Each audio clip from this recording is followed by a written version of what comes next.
What is up, everybody? Mental Muscle Coach here. How do you know if someone is a narcissist?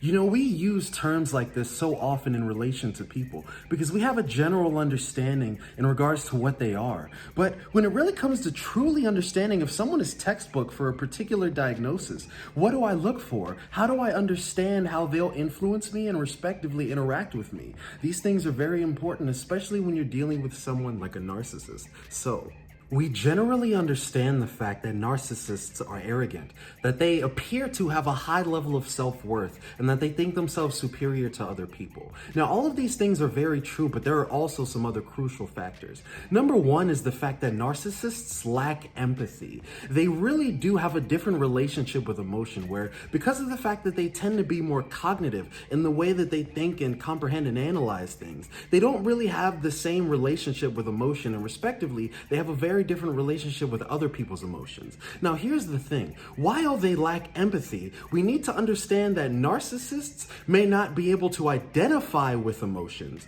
but they can comprehend emotions. And this is powerful because they can often be immensely manipulative. When we think about someone who lacks empathy, we think, oh, they may not understand how I'm feeling. They may not understand my needs and things like that. For example, when someone finds themselves in a relationship with a narcissist, so they think they're like emotionally stupid, if you will. But that's very, very incorrect. In fact, it's quite the opposite. They have a deep understanding of how emotions manifest in a logical sense. And so they can understand them, they just don't identify with emotions. And so that is why many times a narcissist can, simulate emotions, and they can be a certain way in order to get what they want from other people. That is why they have such a high association with being manipulative. They are able to get what they want. They're able to be and say and do in a way that's conducive to making you feel a certain way about them. This is something you need to be very careful about if you are in relationship or connection with a narcissist or someone that you hypothesize might be a narcissist.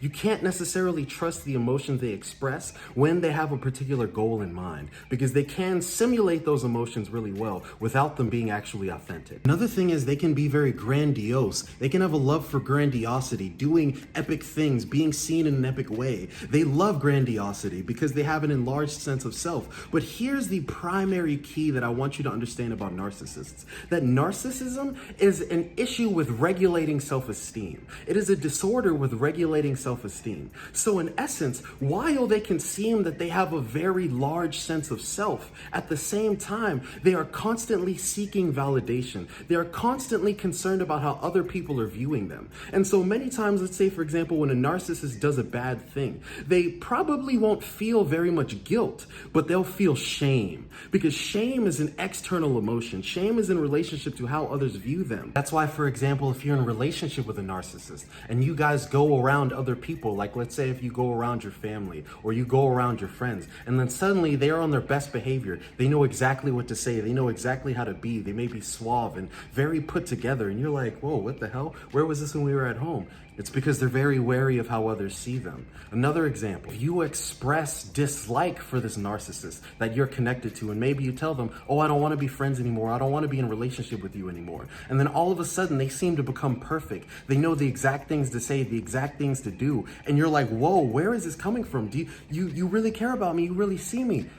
It's very unlikely, or at least let me not say that, but the probability is they know what you need in order to get you back in their lives because of the fact that they can comprehend emotions even though they don't identify with them. So this is another trap that people can fall into. They can get into cyclical relationships with the narcissist because the narcissist always knows how to pull you back in when you're starting to pull away.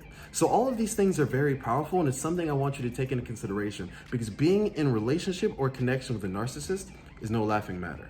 So hey, I love y'all. Hope that helps. Let's Muscle Coach out. Peace.